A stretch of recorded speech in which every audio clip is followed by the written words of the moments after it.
우리가 계속해서 지금 요나서를 함께 나누고 있습니다. 지난 시간에 나눴듯이 요나는 하나님께서 가라고 명령하신 니느웨로 가지 않고 자신의 마음대로 선택한 곳, 그 반대 방향, 하나님을 피하여서 다시스로 도망하였다, 그렇게 말씀하셨죠. 그때 폭풍이 몰아쳤고 배는 침몰 위기에 처했습니다. 그런데 요나의 모습은 어땠습니까? 요나는 잠들어 있었다.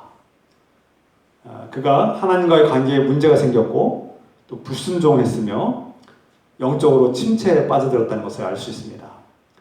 지금 목숨이 달려있는 위기 속에서 태풍이 밀려왔음에도 불구하고 그 속에서도 그 위기를 감지하지 못하고 잠들어 있는 요나는 영적 침체에 빠졌음을 알 수 있는 것이죠. 지난 시간 이에 대해서 충분히 나눴죠. 요나는 바다에 던져졌고 그 폭풍을 멈추기 위해서 또 그 배의 선원들을 구원하기 위해서 자신이 희생해야 된다는 것을 알았고 바다에 던져졌습니다. 그런데 놀라운 것은 이 바닷속에 던져진 요나가 죽지 않았다는 것입니다. 살았다는 것이죠. 바다에 빠지면 익사해서 죽어야 되는데 하나님께서 큰 물고기를 예배하셔서 그를 삼키게 하셨다. 그로 인하여 그가 죽지 않고 살게 됐다는 것입니다. 오늘 말씀은 이 물고기 뱃속에서 벌어진 일, 요나가 그 물고기 뱃속에서 무엇을 했는지, 또 그 속에서 어떤 변화가 일어나는지를 우리가 함께 나누겠습니다. 무서운 태풍 속에서도 요나는 기도하지 않았다는 것입니다. 반면 이방인들, 하나님을 모르는 이방인들은 자신들이 믿었던 신들을 열심히 찾고 기도하고 살려달라고 애원했지만 그들에게 소용이 없었죠. 이방인들도 기도하는데 요나, 하나님의 부르심을 받고 또 말씀을 들은 요나는 어찌된 영문인지 기도하지 않았다는 것입니다. 요나는 이전에도 기도하지 않았고 위기가 닥쳐왔을 때도 기도하지 않았고 지금 바다에 던져져서 물속에 빠졌음에도 불구하고 기도하지 않았습니다. 성경의 어떤 곳에도 기도했다는 증거가 나타나지 않죠. 그가 평안할 때나 또 위기 속에서나 한결같이 기도하지 않는 선지자였다. 그것을 알 수 있습니다. 요나가 기도하기 시작한 것은 어때입니까? 바로 물고기 뱃속에 거할 때 그제서야 비로소 기도하기 시작했다는 것을 볼 수 있습니다. 오늘 본문의 말씀, 읽은 말씀이죠. 요나서 2장 1절 말씀부터 보면 요나가 물고기 뱃속에서 하나님께 기도드리며 또 2절에 하나님께 아뢰었다. 내가 주님께 불러 아뢰었다. 또 주님께서 나의 호소를 들어주셨다. 내가 살려달라고 외쳤다. 이런 표현들이 다 하나님을 찾고 기도했다는 뜻입니다. 하나님을 간절하게 찾고 또 찾았다는 뜻이죠. 성경에서 부르짖다, 또 애원하고 호소하다, 아뢰었다, 이 모두가 다 기도한다는 뜻이죠. 요나는 하나님께서 바다 깊은 곳에 자신을 던졌다는 것을 깨닫게 됩니다. 이게 우연히 일어난 일이 아니라 하나님의 계획과 섭리 속에서 일어나는 일임을 깨달은 것이죠. 자신이 물고기 뱃속에 들어간 것도 하나님께서 예비하셨다는 것을 깨달은 것입니다. 이 고난이, 나에게 닥친 이 어려움과 이 불행과 고통이 그냥 우연히 일어난 일 같지만 알고 보니까 하나님께서 계획하셨고 하나님께서 이 강풍과 이 태풍을 통해서 나를 이렇게 흔드셨고 또 내가 물에 빠져서 또 바다의 물고기 뱃속에 들어간 것도 알고 보니까 하나님의 뜻이었다. 하나님의 계획이었다는 것을 깨닫게 되는 것이죠. 여러분이 어려움을 당할 때, 고통을 당할 때 대부분의 사람들은 그 고통에 너무나 크게 그 고통을 느끼고 아파하면서 그 고통 속에 있는 하나님의 뜻을 발견하지 못할 때가 많습니다. 이 어려움이 하나님과 연결되어 있다고? 이 고통이 하나님과 관계되어 있다고? 도무지 이해하기가 어렵죠. 우리의 이성과 지성과 감정으로는 이 하나님의 뜻을 발견하기가 그만큼 어렵습니다. 어떤 때 이 뜻을 알게 됩니까? 요나가 기도할 때 그때서야 비로소 하나님의 뜻을 알게 됐다는 것이죠.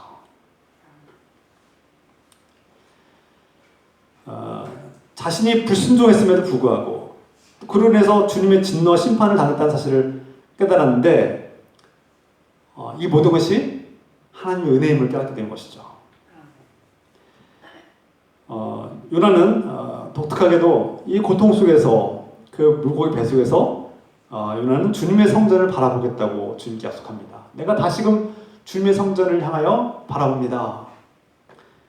그곳은 주님의 성전과 물리적으로 멀리 떨어져 있고 도무지 주님의 성전하고는 관계가 없을 것 같은 그런 상황이고 처지이죠. 그런데 요나는 자신이 과거에 자주 방문하고 또 사역하고 그곳에서 하나님을 예배하고 찬양하고 기도했던 그 장소, 그 주의 성전을 바라보고 있다는 것입니다. 여러분, 요나의 기도를 통해서 우리가 깨달을 점은 절망과 고통 속에서 주님의 성전을 바라보는 것이 중요하다는 것입니다. 그것은 물리적인 장소를 넘어서서 하나님을 찾고 하나님께 기도하고 예배하는 그곳을 또 그 기억과 그 경험을 다시금 회복하는 것이죠. 내가 그때 예수 그리스도를 만나고 나의 모든 죄가 용서받고 내가 구원의 확신을 받고 기뻐하던 그때로 돌아가야 된다는 말씀이죠. 그 성전에서 주님을 만나서 기뻐하던 그 마음을 회복해야 된다는 뜻입니다. 절망 속에서 요나는 주님께 예배드리던 그곳, 그 성전, 자신이 사역하고 또 복되고 즐거워했던 그곳을 다시금 기억하고 회복하고 있는 것이죠. 오늘 7절 말씀을 보면 7절 말씀 같이 읽겠습니다. 2장 7절 말씀에 내 영혼이 내 속에서 피곤하였다 그렇게 표현하고 있죠. 내 영혼이 내 속에서 피곤할 때 내가 여호와를 생각하였다 그리고 기도하였다는 것입니다. 하나님을 피하여서 도망치는 영혼은 피곤할 수밖에 없습니다. 그 영혼은 거짓된 것들과 헛된 것을 숭배하기 때문에 그런 영혼은 피곤하고 고단하고 지쳐있는 것이죠. 도무지 생기와 살아갈 용기가 희망이 없는 것입니다. 그래서 요나는 내 영혼이 내 속에서 피곤하였다, 고단하고 지쳐있었다, 도무지 살아갈 희망이 없고 우울했다는 것입니다. 하나님의 은혜를 받지 못하는 영혼, 하나님을 피하여서 달아나고 도망치는 영혼, 자신의 성공과 야망을 쫓아서 다시 쓰려고 하는 영혼은 거짓되고 헛된 것을 찾는 영혼들은 불쌍하다는 것입니다. 피곤하고 고단하고 지칠 수밖에 없는 거예요. 아무리 채우고 또 더 많이 벌고 더 많은 것을 소유할지라도 행복하지 못하고 오히려 인생은 고단하고 허무함을 느끼는 것이죠. 우리가 과거보다 더 많은 것을 소유하고 있고 우리가 과거 어릴 때보다 더 많은 것을 누리고 있고 더 많은 것을 더 가지려고 지금 땀 흘리고 애쓰고 있지만 여러분 행복하십니까? 우리의 아무리 많은 소유가 있을지라도 우리는 행복하지 못할 때가 많아요. 오히려 더 우울하고 불면증에 시달리고 이 경쟁과 이 현 시대 속에서 뒤처질까봐 두려워하고 불안해하지 않습니까? 내가 이루어둔 것들을 잃어버릴까봐 더 전전긍긍하지 않습니까? 왜? 더 많은 것을 가지고 있고 이전보다 더 많이 좋아졌음에도 불구하고 왜 우리는 더 행복하지 못하고 더 불안해하고 두려워하며 걱정하며 살고 있습니까? 왜 이 걱정은 끝이 없습니까? 세상의 것들, 하나님이 아닌 거짓되고 헛된 것들을 욕망하고 숭배하는 사람들의 영혼은 피곤할 수밖에 없고 이 육신의 것들은 늘 우리에게 불만족을 줄 수밖에 없는 것이고 우리의 만족은 한계가 있고 일시적인 것이죠. 반면 하나님의 은혜를 깨달은 이 요나는 자신이 하나님을 피해서 도망쳤고 또 불순종했던 자신이 용서받았음을 깨달았습니다. 죄인임에도 불구하고 자신을 용서하시고 사랑하시는 하나님의 은혜를 깨달은 것이죠. 지금 요나가 선한 일을 했습니까? 어떤 특별한 일을 했기 때문에 하나님께서 그를 살려주셨습니까? 아닙니다. 지금 요나는 같은 일은 아무것도 없어요. 그 선한 일도 공적도 업적도 없습니다. 그러나 하나님은 그를 선택하셨고 그를 끝까지 지키셨고 그에게 은혜를 구원의 은총을 베풀어 주신 것입니다. 우리가 구원을 받은 것은 우리의 노력으로 우리가 선하기 때문에 우리가 도덕적으로 깨끗하기 때문에 받은 것이 아닙니다. 우리는 하나님을 알지도 못했고 하나님을 사랑하지도 않았고 하나님을 사랑하는 법도 몰랐고 또 누군가를 깊이 사랑할지도 몰랐던 이기적인 사람들이었습니다. 그럼에도 불구하고 하나님은 우리를 사랑하셨고 있는 모습 그대로 우리를 용납하셨고 우리를 구원해 주셨다는 사실입니다. 이것이 예수 그리스도의 은혜이죠. 그 은혜는 값없이 주어졌습니다. 하나님께서 요나를 아무런 조건 없이 있는 모습 그대로 사랑하시고 구원해 주셨다는 사실이죠. 요나는 이 은혜를 깨달았습니다. 그것도 물고기 뱃속에서 깨달았다는 거예요. 그가 좋은 환경에서 주의 성전에 있을 때 깨달은 것이 아니라 좋은 환경과 좋은 다시스로 가는 중에 깨달은 것이 아니라 절망과 불행 속에서 고통 속에서 그 물고기 뱃속에서 이것을 깨달았다는 거예요. 하나님의 은혜를 깨달았다는 것입니다. 요나는 물고기 뱃속에서 기도하기 시작했고 그 기도가 회복되었습니다. 우리가 배부르고 등 따스고 평안할 때는 하나님을 찾지 않아요. 신기하죠. 우리 인간의 본성은 평안하고 모든 것이 갖춰져 있고 내 뜻대로 이루어지고 있을 때는 하나님을 잘 찾지 않습니다. 오히려 자신이 모든 것을 통제하려고 하고 자신이 하나님의 자리에 앉아 있을 때가 많습니다. 근데 문제가 생기고 내 계획이 뒤틀리고 실패했을 때 물고기 뱃속에 들어갔을 때 우리는 그제서야 하나님을 찾는다는 것이죠. 그런데 그때라도 하나님을 찾으면 다행입니다. 문제는 그 위기와 죽음 속에서도 하나님을 찾지 않는 자들이 문제인 것이죠. 요나는 물고기 뱃속에서 기도가 회복되었고 하나님과의 관계가 올바르게 회복되었습니다. 자신이 알고 있던 하나님을 제대로 알기 시작했고 잘못 알고 있는 하나님을 그 오해와 잘못이 수정되고 또 다시 전환되고 변화가 일어난 것입니다. 다시스로 가던 배 위에서는 잠들었던 요나가 물고기 뱃속에 절망에 빠졌을 때는 오히려 이 고통 속에서 그는 오히려 깨닫고 회복되고 그의 소명이 다시금 소명을 되찾은 것이죠. 우리가 건강하고 사업이 잘 되고 평안할 때는 모든 것이 잘 되고 있고 그게 복이라고 생각할 때가 있지만 오히려 우리의 영혼은 잠들 때가 많습니다.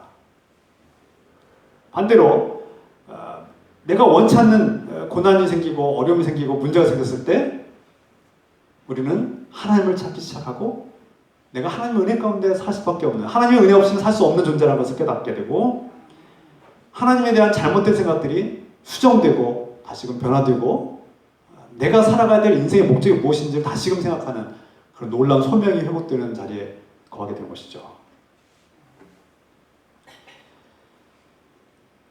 요나는 물고기 뱃속에서 소명이 회복되었고 하나님 말씀과 소명에 순종하는 법을 배우게 되었습니다. 훈련을 받게 된 것이죠. 그래서 요나에게 있어서는 유진 피터슨의 목사님 표현처럼 아스케시스, 그것은 금욕의 장소요, 훈련의 장소가 된 것이죠. 기도는 하나님과의 관계를 회복하고 유지하는 길입니다. 하나님께서 그분과의 관계를 유지하는 방법을 알려주셨는데 그것이 기도라는 거예요. 그리고 다른 방법을 가르친 적이 없습니다. 물론 예배를 통해서 그 공동체 예배와 또 개인의 예배를 통해서 그리고 기도할 때 하나님과의 관계가 유지된다는 것입니다. 성경에서 다른 방법을 가르쳐준 적이 없어요. 때로는 기도가 곡조로 음률과 함께 리듬을 타고 하는 기도는 찬양이 되는 것이죠. 찬양도 기도의 일종입니다. 기도는 하나님의 말씀을 깨닫는 방법입니다. 이 말씀을 듣고 그 말씀이 나에게 어떻게 작용하고 어떻게 일하는가를 보기 위해서 우리는 기도해야 합니다. 그리고 그 말씀을 듣고 그 말씀이 내 안에서 살아있도록 내가 수용하고 받아들이기 위해서 기도해야 합니다. 그래서 신앙이 성장하려면 기도해야 합니다. 물론 하나님 말씀을 듣는 것도 중요하고 시작인데 하나님 말씀이 내 삶에 진정한 힘을 발휘하기 위해서는 기도해야 된다는 것이죠. 기도는 절망과 고통을 이기는 힘입니다. 오늘 요나가 그 절망과 고통을 이기는 놀라운 능력을 기도할 때 발견한 것이죠. 그리고 잃어버린 소명을 회복하는 것이 바로 기도의 능력입니다. 오늘 9절 말씀에 보면은 9절 같이 읽겠습니다. 나는 감사하는 목소리로 주께 제사를 드리며 나의 소원을 주께 갚겠나이다. 구원은 여호와께 속하였나이다. 요나는 절망 속에서 이 감사의 노래를 부르며 제사를 드리겠다고 곧 예배를 드리겠다고 약속하고 있죠. 서원한다, 맹세한다는 것입니다. 물고기 뱃속에 갇힌 상황은 감사할 만한 조건을 찾아보기 어렵습니다. 무엇을 감사하겠습니까? 그러나 요나는 감사했다는 거예요. 자신이 먼저 물에 빠져 죽지 않은 것에 대해서 감사했고 자신을 살려주신 하나님의 은혜에 감사했다는 거예요. 그리고 자신이 죄인임에도 불구하고 자신을 용납하고 사랑하신 주님께 감사했던 것이죠. 자격이 없는 거예요. 내가 구원받을 자격이 없는데, 구원받을 만한 아무런 자격이 없는데 오히려 불순종하고 하나님을 피해 도망친 죄인인데도 불구하고 자신을 구원해 주신 하나님의 은혜를 깨닫고 감사한 것이죠.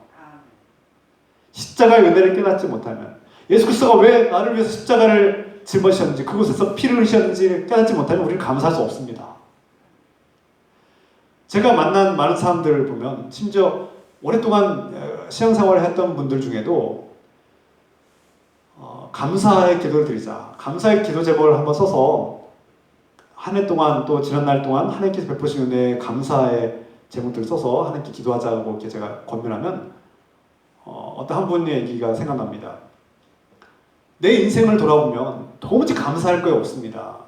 내 자식들은 다 실패했고 내 인생도 뭐 하나 이룬 게 하나도 없고 나는 지금 불평과 원망이 가득한데 무슨 감사가 뛰어나옵니까? 목사님 이상한 소리 한다고 저에게 오히려 도리어 책망하신 분이 있었어요.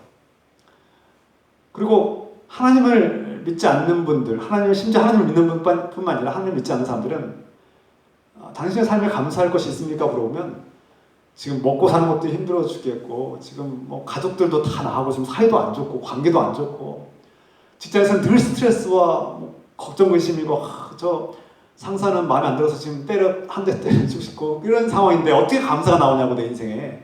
이런 분들을 종종 자주 만나고 그런 이야기를 듣게 됩니다. 여러분들의 삶은 어떻습니까? 우리 인생에 부족한 것들, 우리 인생에 없는 것들을 바라보고 살아가는 우리의 모습을 볼 때 우리는 감사할 수 없음을 알게 되죠. 요나도 그랬습니다. 감사할 게 없었어요. 그런데 물고기 뱃속에서 그는 감사할 것을 찾았어요. 자신이 이미 누리고 있었던 것들, 내가 없는 것, 내가 부족한 것, 더 성공하지 못한 것에 대해서 늘 갈망하고 부족하다고 생각했던 자신을 회개하고 이미 누렸던 나의 생명, 나의 건강, 하나님께서 나를 포기하지 않고 끝까지 나를 붙들고 계시다는 그 사실, 나를 사랑하신다는 그 사실을 깨닫고 내가 죄인임에도 불구하고 하나님을 피하여 도망친 불순종한 자임에도 불구하고 나를 끝까지 용납하시고 인내하시는 주님을 발견하고 감사한 것이죠. 주님께서는 저 여러분들이 인내하십니다. 우리의 불순종과 우리의 연약함과 우리의 죄악들을 용서하시고 인내하시죠. 기다리십니다. 그래서 우리는 감사할 수 있는 것이죠. 나의 연약함을 용납하시고 인내하시는 주님, 나의 죄악과 나의 불순종을 용납하시는 주님, 그 주님께 감사할 수밖에 없는 것이죠. 저는 설교자로서 예배 인도자로서 이곳에 서 있지만 항상 부족함을 느낍니다. 제가 특별한 은혜를 누린 것도 아니고 제가 특별해서 제가 더 선하거나 더 경건해서 이곳에 있는 것이 아니죠. 주님의 은혜로 여기 있는 것입니다. 때로는 온전히 순종하지 못하는 연약함에도 불구하고 저를 여전히 사용하신 주님의 은혜를 발견합니다. 여러분들 어떻습니까? 우리가 서로에 대해서 너무 잘 알죠. 오랫동안 신앙생활하면서 서로의 장단점을 알게 되면서 서로를 알게 모르게 판단할 때가 있습니다. 그럼에도 불구하고 우리는 있는 모습 그대로를 용납하고 사랑하시는 하나님의 은혜로 서로를 용납하고 아껴주고 서로를 귀하게 존중할 수 있는 그런 공동체를 세워나가길 소망합니다. 요나는 기도할 때 이 모든 것을 깨닫게 되었습니다. 인생의 문제, 자신의 문제가 무엇인지를 그 원인과 이유를 본질을 깨닫게 된 것이죠. 이제 요나는 하나님의 도움 없이는 혼자 살 수 없음을 깨닫고 감사한 것입니다. 또 지금까지 지내온 것뿐만 아니라 현재 그리고 앞으로도 하나님께서 함께 하시고 베푸실 은혜를 깨닫고 감사한 것이죠. 그래서 감사는 과거에 나를 도우신 주님, 나를 이끌어주신 주님, 그리고 또 지금도 베풀어 주시고 우리를 이끌어 주시고 공급해 주신 주님의 은혜, 또 앞으로도 우리에게 베풀어 주시고 또 책임져 주시고 돌보시는 주님의 은혜에 감사하는 것이 온전한 감사의 마음입니다. 우리가 기도할 때 잃어버린 감사를 회복하기로 합니다. 하나님께서 우리를 구하신 은혜를 깨닫고 감사하기를 소망합니다. 물고기 뱃속에서 요나가 기도하며 하나님과의 관계와 또 소명과 감사가 회복되었습니다.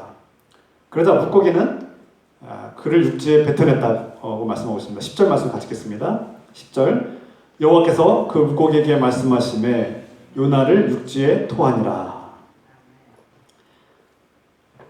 요나는 물고기 뱃속에서 외롭고 또 단절되고 또 자신이 아무것도 할 수 없는 무기력함을 느꼈고 고통과 절망을 느꼈을 것입니다. 그런데 이제 그곳에서 해방됐다는 것이죠. 물고기가 그를 토해낸 것입니다. 이 절망과 고난은 자신의 임무를 다하면 우리를 토해내게 돼 있다는 거예요. 어떤 어려움도 영원하지 않습니다. 어떤 절망도 영원히 우리를 괴롭히지 못합니다. 절망과 고난이 우리를 쥐었고 삼킬 때가 있지만 그 사명, 절망이 우리를 훈련하고 우리가 깨닫게 되면 그걸 토해내야 된다는 거예요. 그게 하나님의 뜻이에요. 절망의 목적은 우리를 깨닫게 하고 우리를 훈련하기 위한 데 있기 때문에 우리를 괴롭히기 위한 것이 아닙니다. 그러므로 우리 지성으로나 감성으로 도무지 이해할 수 없는 고난과 어려움을 당할 때 하나님의 뜻과 목적이 있다는 사실을 깨달아야만 합니다. 그러면 고난이 자신의 임무를 다 마치면 우리를 토해내게 될 것입니다. 우리는 그 고난의 목적이 달성된 것을 깨닫고 육지로 이제 나아가게 될 것입니다. 고난은 더 이상 자신이 할 임무가 없는 거예요. 우리는 더 이상 괴롭힐 이유가 없는 거예요. 육지는 사명이 있는 곳을 말합니다. 내가 다시 사역해야 될 곳, 하나님께서 가라고 명령하신 그곳으로 우리를 토해내신다는 거예요. 절망 뒤에, 고난 뒤에 우리는 하나님께서 가라고 하는 그 니느웨로 사명이 있는 곳으로 우리가 사역하고 섬겨야 될 그곳으로 우리는 배팀을 당하게 될 것입니다. 우리가 기도할 때 요나처럼 자신의 죄를 발견하고 또 회개하기를 원합니다. 회개하는 자에게 복이 있습니다. 기도할 때 우리를 조건 없이 용서하시는 하나님의 은혜를 발견하기를 원합니다. 또 기도할 때 어떤 어려움과 절망이 있을지라도 이겨내고 소망을 얻기를 간절히 소원합니다. 예수님께서도 이 아리마대 사람 요셉의 무덤에 갇혔습니다. 우리가 알고 있듯이 3일 동안 십자가에서 죽임을 당하신 후 3일 동안 그 무덤에 거하셨다고 말씀하고 있습니다. 물론 요나의 상황과는 전혀 반대의 상황이었죠. 예수님께서 무덤에 갇히신 것은 요나는 그 무덤과 같은 물고기 뱃속에 갇힌 것이 하나님께 대한 불순종 때문에 갇힌 것이라면 예수님은 인류를 향한 사랑과 희생과 구원을 위해서 하나님의 사명을 완수하기 위해서 그곳에 들어가신 것이죠. 그렇지만 결국 무덤이라는 것은 세상과 단절된 곳, 절망스러운 곳, 고통과 무기력함이 있는 곳, 또 고립된 곳이죠. 동시에 무덤에 계신 예수님은 하나님의 소명을 완성하셨고 그곳에서 부활의 기적을 기다리셨습니다. 예수님은 그 무덤에서 절망하지 않으셨습니다. 분명히 하나님과 여전히 대화를 하고 하나님과 소통하며 하나님의 사역을 완성하기를 기도하시며 부활을 기다리셨을 것입니다. 그래서 이 무덤에 계신 예수님의 모습은 패배자의 모습이 아니라 오히려 십자가의 죽음과 부활을 연결하는 다리와 같은 시간인 것이죠. 무덤 속에 계신 예수님은 슬퍼하거나 두려워하거나 불안에 떨지 않으셨을 것이 분명합니다. 오히려 예수님은 무덤 속에서 하나님 아버지의 뜻을 이루고 그 구원의 계획이 완성되기를 위해서 최선을 다하셨을 것이 분명합니다. 끝으로 우리가 요나의 기도를 배우고 훈련하자고 말씀드렸는데, 그러면 어떻게 기도해야 되느냐? 우리의 기도는 어떻게 해야 됩니까? 요나는 이 요나의 기도를 살펴보면 시편의 기도와 매우 흡사하고 닮았습니다. 요나가 이 시편의 기도를 통해서 기도를 배우고 훈련받았음을 알게 된 것이죠. 요나에게 이 시편은 그의 영성 학교였습니다. 그러므로 우리도 기도를 훈련하고 배워야 된다는 사실을 우리가 명심해야 합니다. 기도는 그냥 내 멋대로 하는 것이 아니라 배우고 훈련을 받아야 되는데, 어디서 배우느냐?